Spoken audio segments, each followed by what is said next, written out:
All right, we are continuing our study of leadership. This is our seventh of the lessons, 17. We have 10 more to go.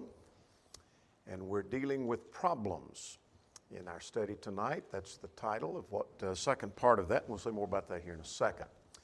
I want to again remind you of what our plan and our purpose is, and it's not by accident that we keep reminding you of that. We're not quite halfway through with our study, and before we get through, surely somebody will be raising the question, why isn't this material just taught to those who will be leaders, and so why do the women and men who will not be in leadership need this material? Well, we've got two or three things in mind. We're trying to develop immediately in the near future leaders and in the distant future leaders, and hopefully this will gear us in that direction. Secondly, it may help some wives whose husbands will be leaders. It could help the wife whose husband may lack a little confidence, that she may can encourage him. You can do this. You can be the leader. And she can help hone him and shape him into being the leader by her encouragement, and also prepare her for the kind of things he will be dealing with as a leader, and then helps us all to understand what leaders deal with. This is what this is about. And I'll remind you each time, and we'll continue to do this, that one of our goals is, when this is through, that we will ask you to suggest names of potential leaders that may be in that 1 to 3 or 3 to 5 year period, and where could they work on some things. This is not for their appointment, but for encouraging men to meet those goals if they're not quite there yet. And so we'll talk more about that at the end of our studies.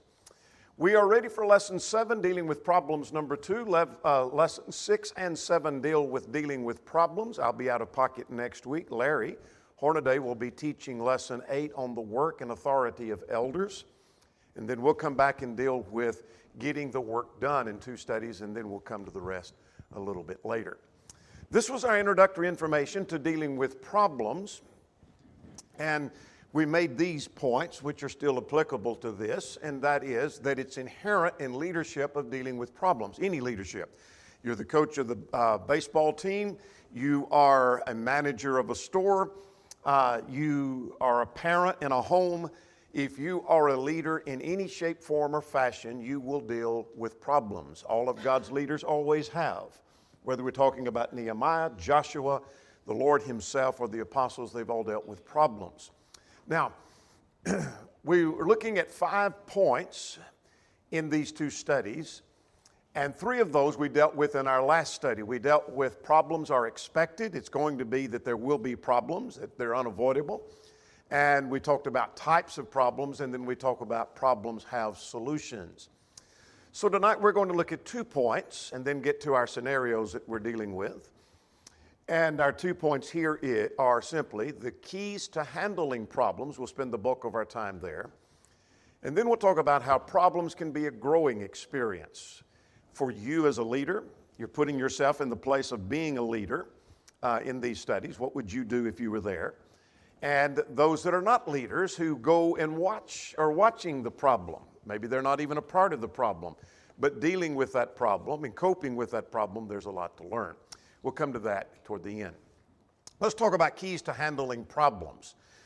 Let's start with this. Leaders need to learn to anticipate problems.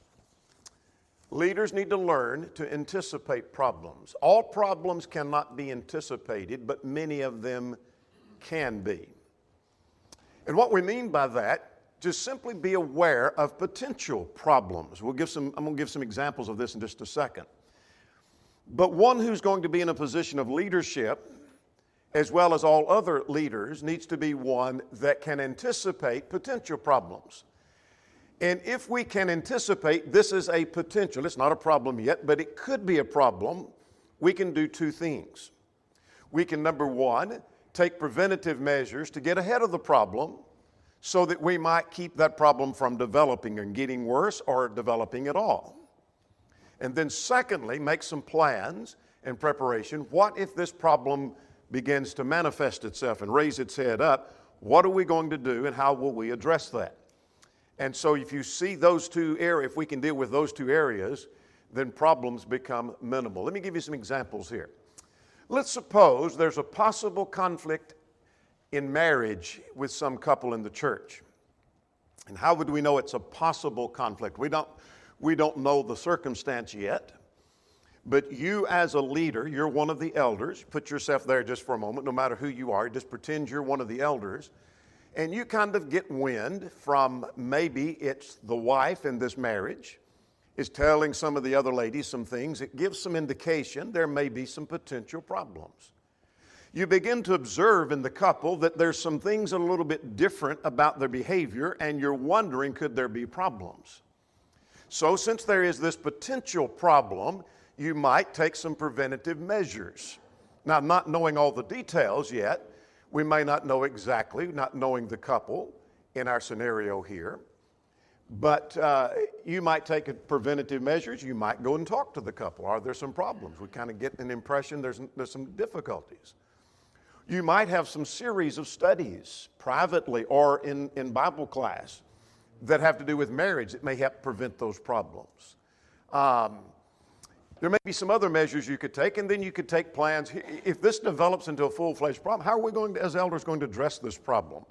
How can we get this to be a minimal and keep them together? And so there may be some, I'm just trying to get you to think along the lines of preventative problems or preventing problems. The second scenario there, maybe there's possibly error beginning to be circulated or could be circulated. It isn't yet. Maybe there's a new member and you know where they came from. And you know some error had been taught in that congregation. You're not convinced this person believes that, but you know where they came from, and there's error taught in that church and has been taught or tolerated at least. And so there is the potential for that being circulated. So you might take some measures to prevent some problems on that issue. Or what if it does rise? What are we going to do? Does that make sense? All right, here's another where I've known this has happened before. There's a potential troublemaker. Maybe there's a visitor from moving in the area, and they're looking around at which church they want to place membership, and they visit with us about 3 or 4 or 5 times.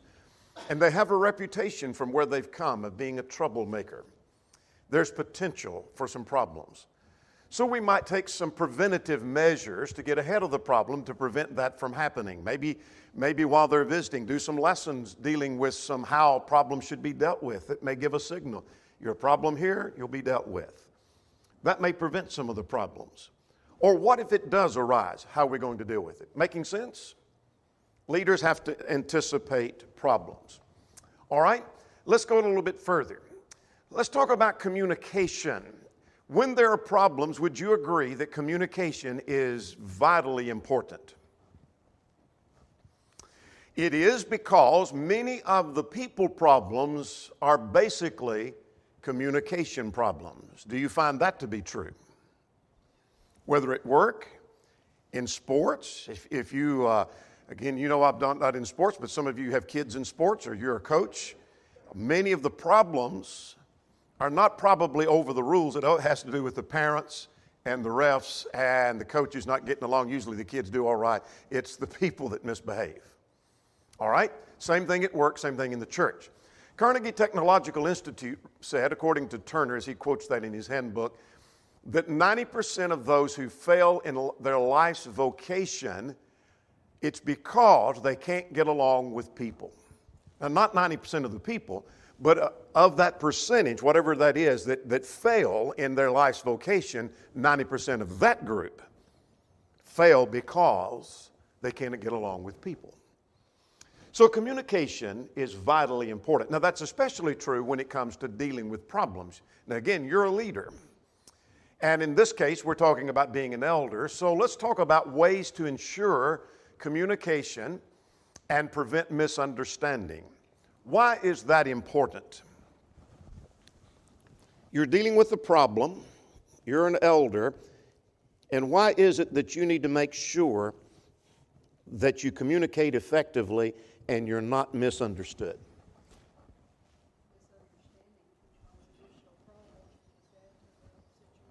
Absolutely. Misunderstandings just make the problem worse and create even more problems. So let's look at some things that have to do with this, and we'll come back to some Bible principles before we're through. We need to listen with the intent of understanding the others, whether we agree or not. You'll have to agree whether this applies to you or you know somebody this fits. That when there sometimes is a disagreement, one party, maybe both sometimes, are not listening, trying to understand. They're only listening so that they can formulate their response and their rebuke or whatever it may be. How am I going to respond to that? So as a leader, it's ultimately important you listen to the sides of the problem. You may not be in the middle of the problem, but you may be trying to mediate a problem. And so listen with the intent of, I want to understand where they're coming from.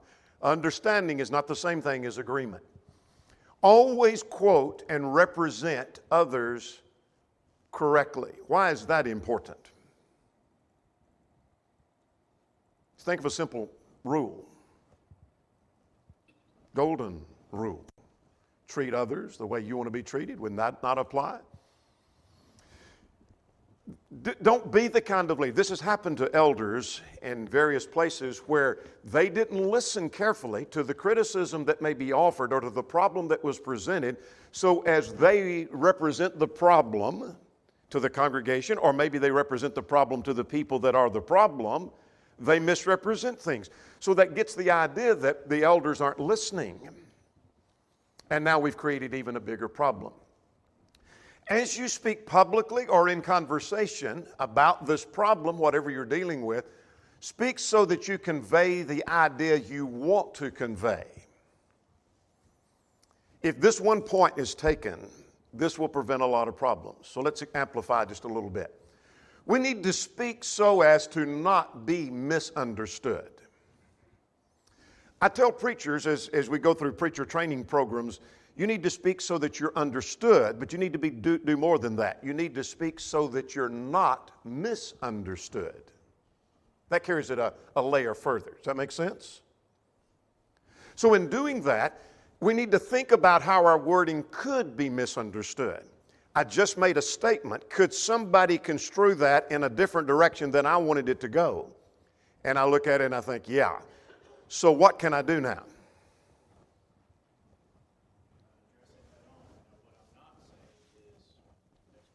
Absolutely, absolutely. Explain what you don't mean. Eliminate misunderstanding. They could take this and run in that direction, so I want to make sure that everybody understands what we're talking about and what we're not talking about. We're trying to speak with clarity. Does that make sense? Leaders need to do that. Don't ever assume people are just going to understand. Don't assume they'll know and figure out what I'm trying to say. I know I didn't say it good. I know I didn't say it correctly. I know I kind of botched it all up, and I just throw the information out there and they'll figure it all out. No, they won't. No, they won't. They'll run in every direction. All right. Don't assume more than you know. What would be meant by that?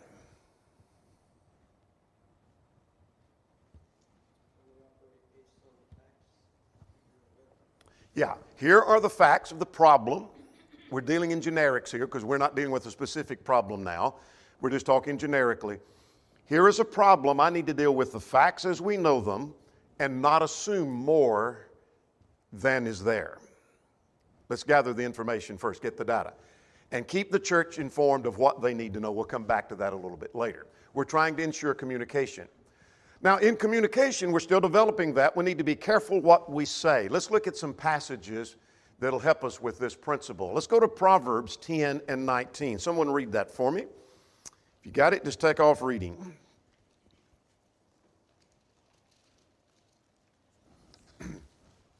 Who's got that?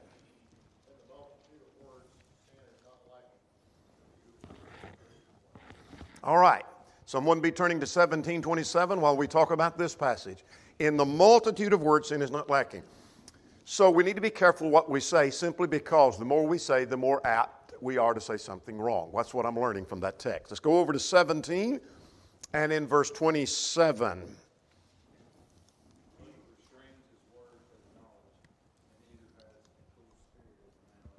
All right. Man of knowledge restrains his words. Man of wisdom watches what he says. And the fool is counted wise even when he holds his peace, as we just saw. All right. We ought to be able to quote the portion of James 1 in verse 19. What does it say?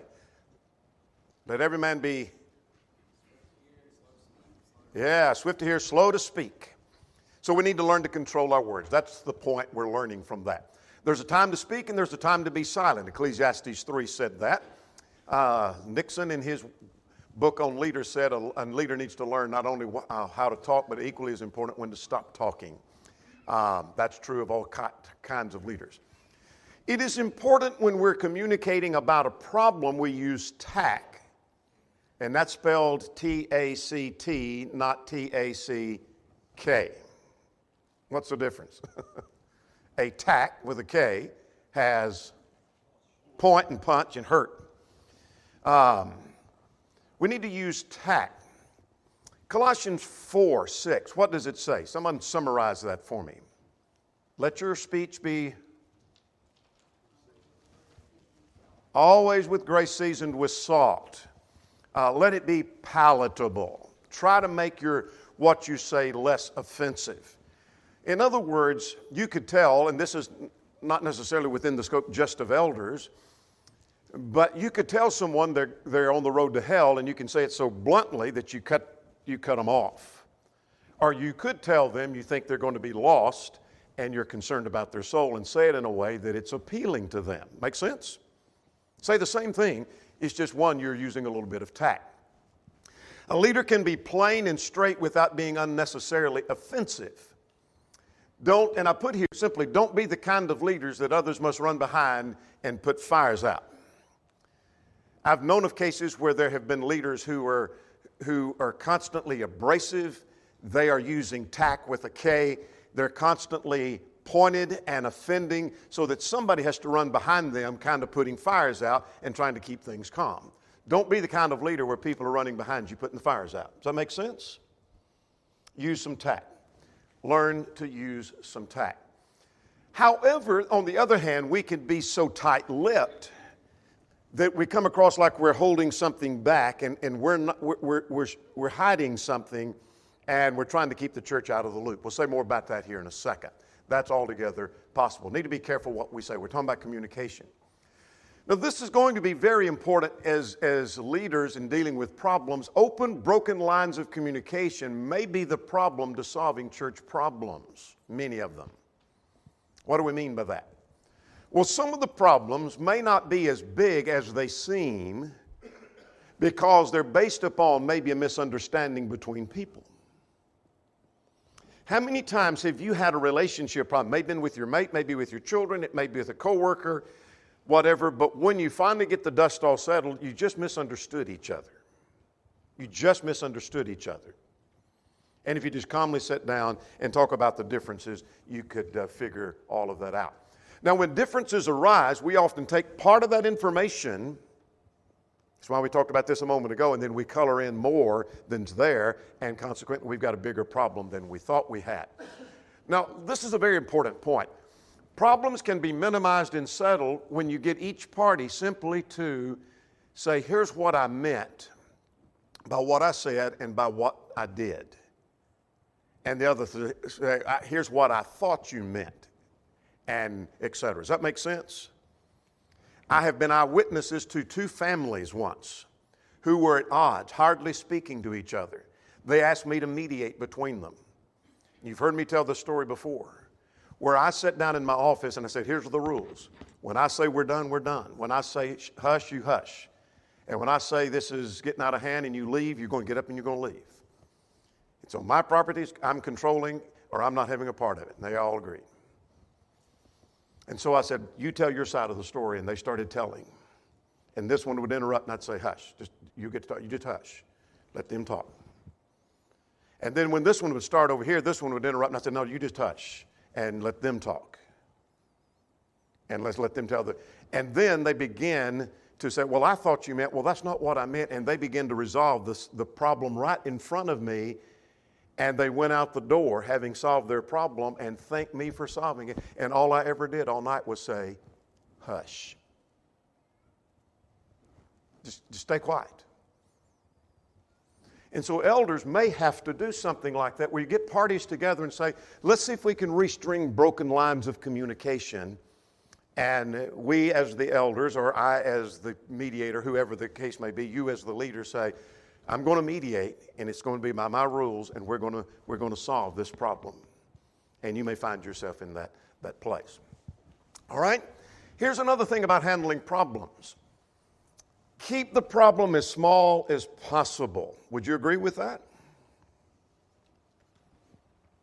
Any Bible principle you might cite that may not have direct bearing on this, but it is a principle.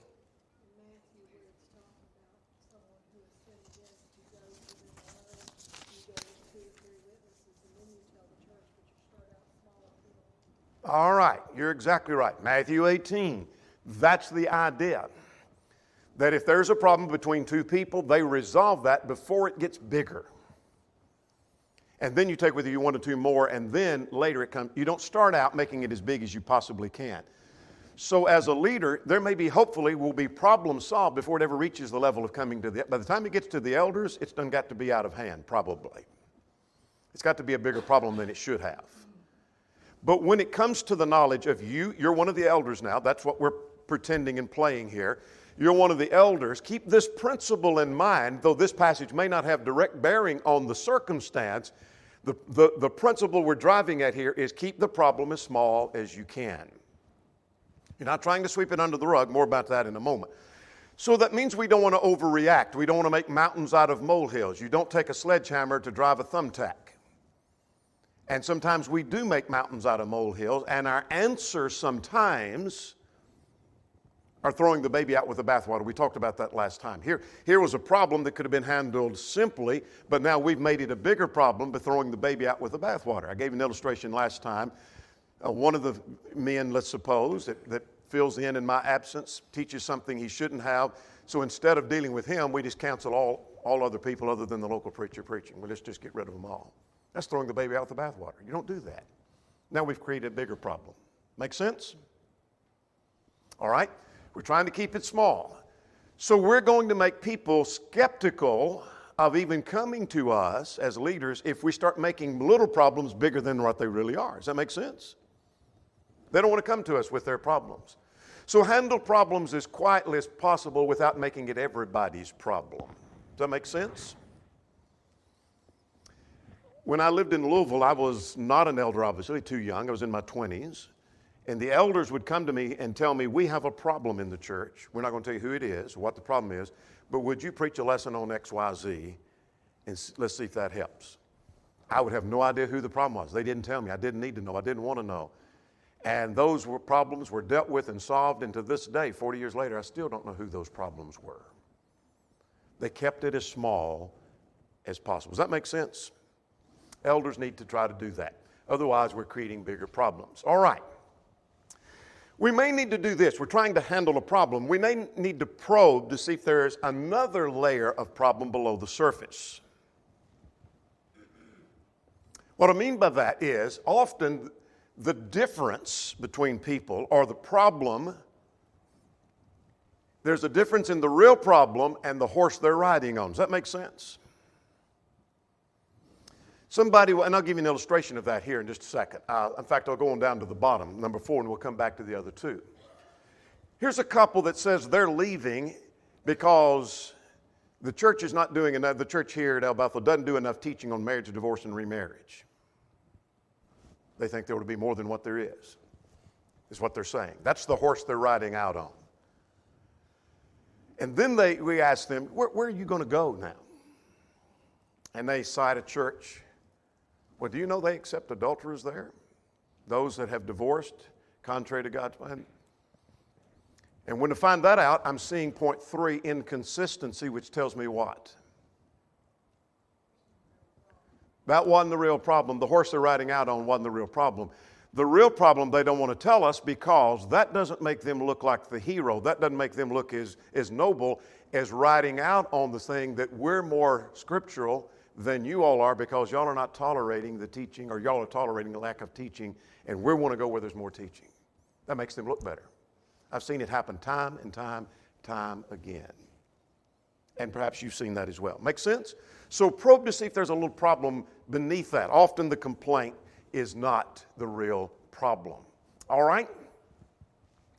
Don't let your critics get you down. Why would we need to talk about that in talking about dealing with problems?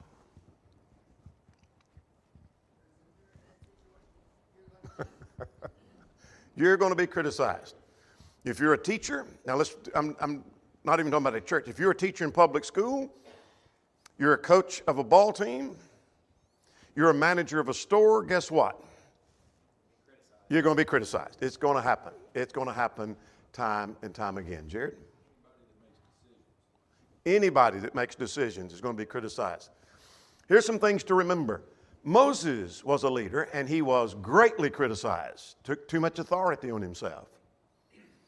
You know, that hurts when you're trying to lead people who are criticizing you, and they're saying you're the problem instead of us. All right? Jesus was criticized. He associates with sinners. He is a wine bibber and a glutton. Those kinds of criticisms were made time and again.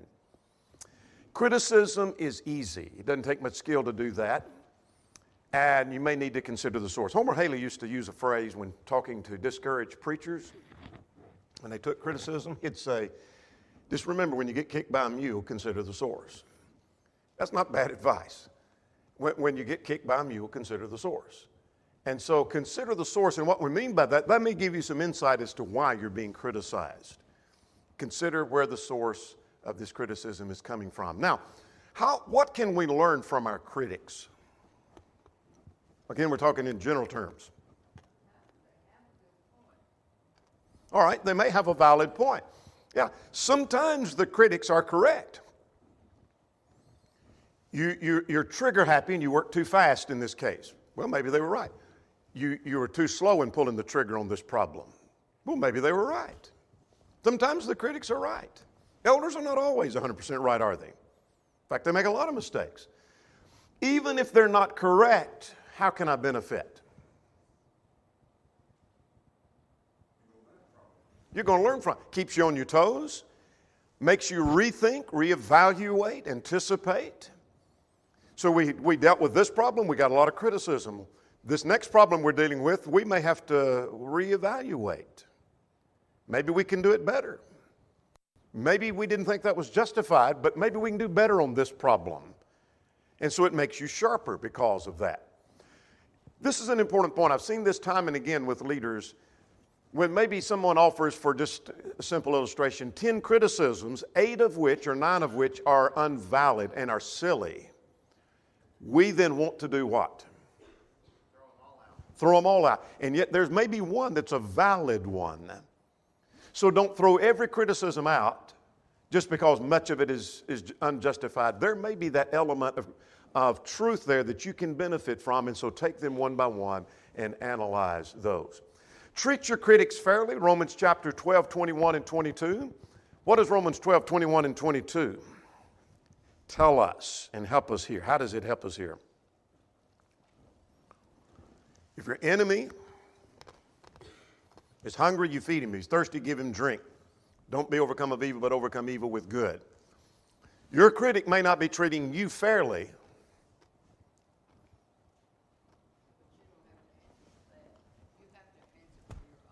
Absolutely. Bingo.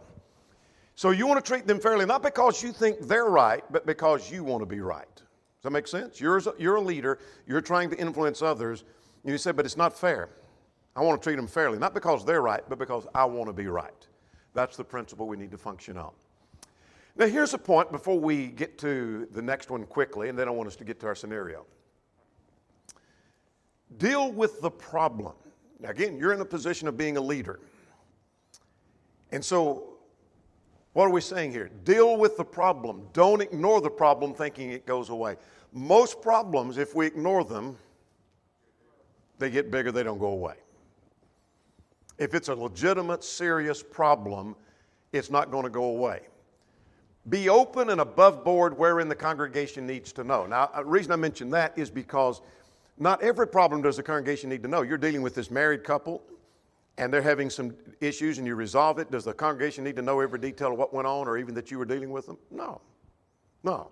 We're dealing with a married couple that's having some issues, and so we deal with that. And we're not going to get up and announce to church, we've been dealing with these two people who've been kind of spatting and da-da-da-da-da. No, they don't need to know that. But there are some problems wherein the congregation does need to know what's going on. And so my point here is, be open and above board, otherwise it may seem like you're covering. I want to tell you a story. I was in a meeting several years ago, and I was there on the heels of the treasurer having stolen from the church treasury. And having repented of that, paid it back, and was restored, and was again in good standing with the church. But there was a furor going on. And everywhere I went for a meal, there's this big discussion about all this, and it had already been settled, except for the fact, the big question was how the elders handled that. Now, whether the elders were justified, or the people were justified in their criticism of the elders, I don't know. I didn't get enough of that, but here's the point. The big criticism was the cover-up was worse than the crime. They felt like the elders were covering it up and weren't open. And so here's my warning. You say, well, I don't know about that case. I don't either. But what I'm saying is the church was coming apart because they felt like, whether true or not, the elders had performed a cover-up of the crime or the sin. And so if elders are not open and above board about dealing with problems wherein the church needs to know, the cover-up is going to be far worse than the crime.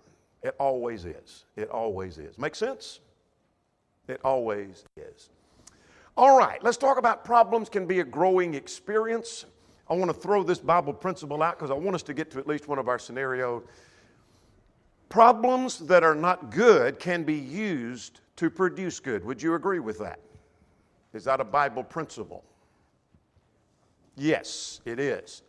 Hebrews 12, persecution, which is called a chastening of the Lord. It's compared to discipline of children, which produces a fruit of righteousness. The persecution isn't good at all. But since it's going to happen, I can benefit from it somehow. That's the point of Hebrews 12. James 1, the testing of our faith produces patience, endurance. Romans 5, tribulation produces perseverance. So here's the Bible principle. Problems that are not good can produce good. So let's talk about some things, some good that comes from our dealing with problems. We can learn from our mistakes and from others' mistakes and gain wisdom. Would you agree with that? Wisdom comes from experience, and experience comes from using bad judgment. That makes sense? And so maybe we didn't handle this properly. We just gained some wisdom. Next time we're going to get on the ball and handle this better.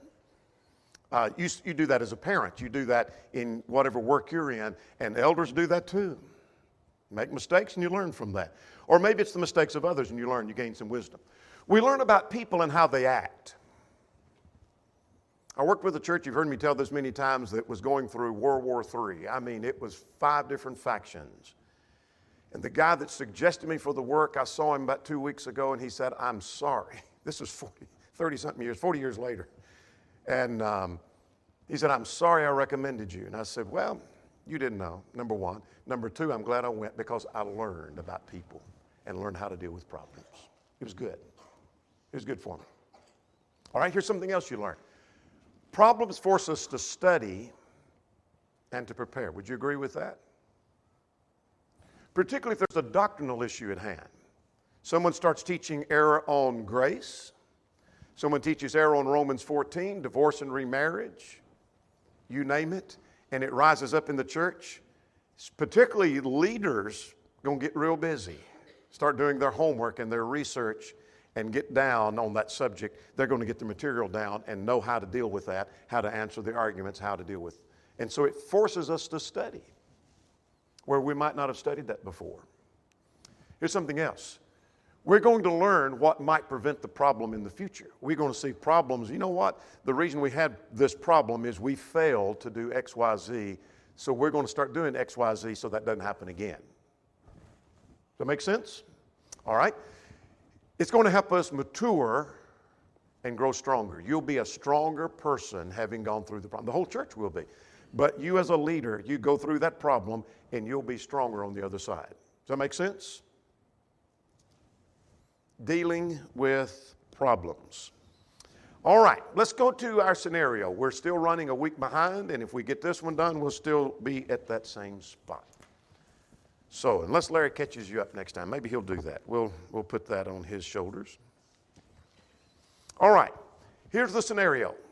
Since we're talking about dealing with problems, let's deal with this problem. You're one of the elders now, that's what we're pretending. And a gospel meeting preacher teaches one night on Romans 14, saying that this chapter proves we can fellowship those who teach error. He says that Romans 14 includes moral and doctrinal matters. How do you handle that? Particularly, let me add this is not spelled out, but you're one of the elders, you're sitting here, and he just got through, this is the night he preached it, and we're singing the invitation song. What are you going to do now?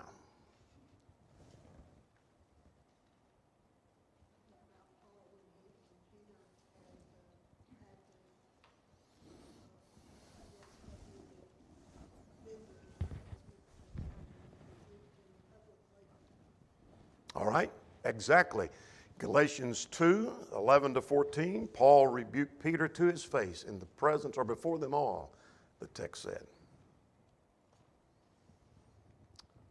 You're one of the elders, and the rest of the church may be looking over at you like, what are you going to do?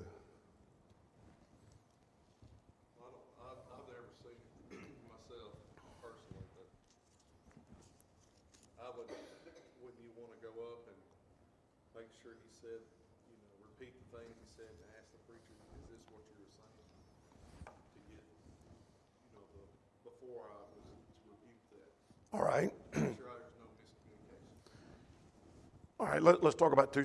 That's a good point. It may be he hinted at something and he wasn't clear, so I might want to clarify publicly.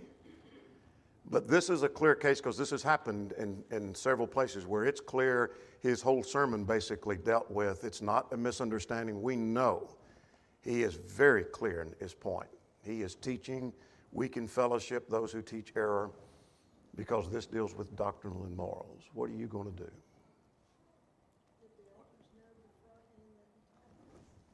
Not this time. They didn't. They should maybe, but they didn't. Yes, sir. One of the elders has a responsibility to stand up then and there and identify the error, so that if anybody that leaves, they won't be able to misunderstand. All right. I want to repeat what Rick just said. That's where I'm headed. I want us to get every one of these scenarios has a point to learn. One of the elders, notice how Ricky worked, one of the elders has a responsibility to see that that's dealt with that night, lest someone leave with error in their mind, not refuted. Let's go to Titus 1:9. Titus 1:9 says that a man who is an elder needs to be, now Timothy says he ought to be apt to teach. Titus' account says that he holds fast the faithful word that he has been taught, that he may be able by sound doctrine, here's his ability. What ability does he need? To be able to take sound doctrine and both exhort and convince those who contradict. He needs to be able to rebuke those who teach error. Now that doesn't mean he's a Curtis Porter as a debater or Joe Blue. Those names you don't recognize, but they were outstanding debaters who knew how to answer the arguments on the fly. Just in their sleep they can answer arguments. That doesn't mean he's able to do that. But he needs to know the truth well enough he can refute error. All right. Now I won't say more about that. We'll come back to that. You're one of the elders. What are you going to do?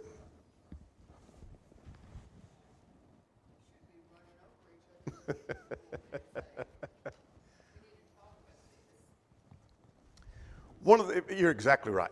One of the most effective elders I've known, many of you have heard me mention him, he's one of my heroes. I've got his picture in my office hanging on the wall. Raymond Byers had on 3 different occasions as an elder to get up out of his seat and deal with a false teacher. Twice at the end of a service and once right in the middle of a service where he shut the man down and said, "You're done." Nothing wrong with that either. You're done, you're finished, sit down.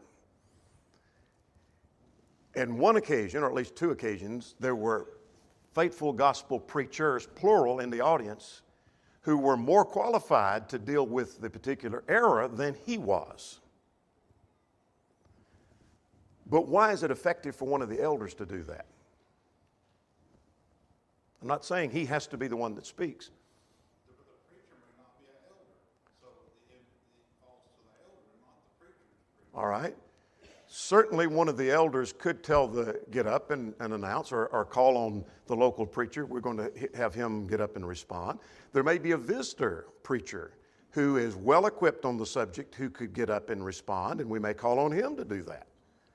The elders are to see that. But it's very effective if one of the elders has the ability and will use that ability to refute that error. Does that make sense?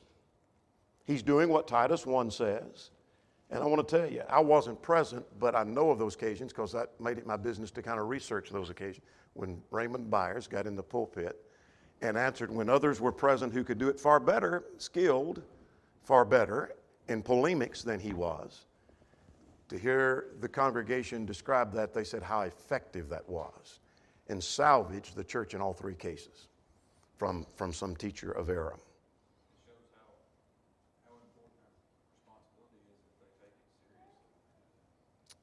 Yes, it shows the seriousness of the elder. We're living in a time, and by the way, the elders do this from time to time. You may see me check my phone. Sometimes the elders are communicating by text during services. Be sure and mention this. And so I check my phone. Every time my phone buzzes, and sometimes it's a political ad, vote for, no, I don't want that right now. But I do check my phone every time I feel it buzz during services because it could be one of the elders telling me something they want me to know. And so we can communicate which one of us is going to respond. And why don't you respond? Or why don't so-and-so respond? Or why don't you tell this guy to respond? And there's something to be learned from that. Yes, ma'am. When the elder gets up and responds, if just one of the members respond, whether it's the minister or not, then they may still have to add additional information. But when the elder gets up and responds, that's the end of it. If what he has said is faithful and true to the scriptures, then the elders are the end of the conflict. Yes, yes. And there's something powerful about, in this scenario, one of the elders, he may simply state, the elders don't approve of this, we don't agree with this, here's why we think it's wrong. They may even call on somebody to deal with that immediately. But to say the least, we're going to deal with this Sunday morning. I know of one occasion where this Raymond Byers announced and told that one of the men sitting present, he didn't know he was about to announce it, he's going to be preaching on this subject Sunday. Now, that preacher didn't know that until the elder announced it. But you're going to be preaching on this Sunday. And so get ready and you're going to deal with this. But for the time being, it's wrong because the Bible says, and he states it and makes it clear. And they didn't lose a single member in any of those cases, I don't think. Donnie, as an elder, you're overseer of the flock. Your job is to make sure that the truth is taught. Anytime an elder gets in that pulpit, he makes a correction on a sermon or whatever, any kind of announcement. And I'll throw this out there, it's withdrawn. I remember a few years back that I don't have to do that to read a letter. And a person come up to me after that, and they were amazed how we handled it. It made such an impression on them that I've never seen that done that way. And, you know, a lot of times people get their feelings hurt or something like that, and they said, thank you for doing that, to show love and concern. Yeah. Which reminds us that in dealing with this, it needs to be done in a tactful way, but it needs to be done firmly. Error has been taught. So each one of these scenarios has a point and a lesson. Here's the lesson that we need to take away from this. Error needs to be dealt with promptly. Not all problems have to be dealt with tonight. Not everything that's said that we may disagree with or don't like needs to be dealt with tonight. Error needs to be dealt with. It needs to be dealt with tonight. Does that make sense? It needs to be dealt with promptly. And if the preacher, local preacher, happens to be the one, he's not an elder that were to make closing announcements and respond, it would be very effective if one of the elders came to the front also and said, I want to add something, and the eldership does not stand behind the teaching done tonight. error has been taught and may need to announce the meeting has been canceled for the rest of the week. At least this brother's not going to be here. We may have a meeting tomorrow night, but it's going to be somebody else. He's not teaching because we're not tolerating error. That would be very effective. We're done.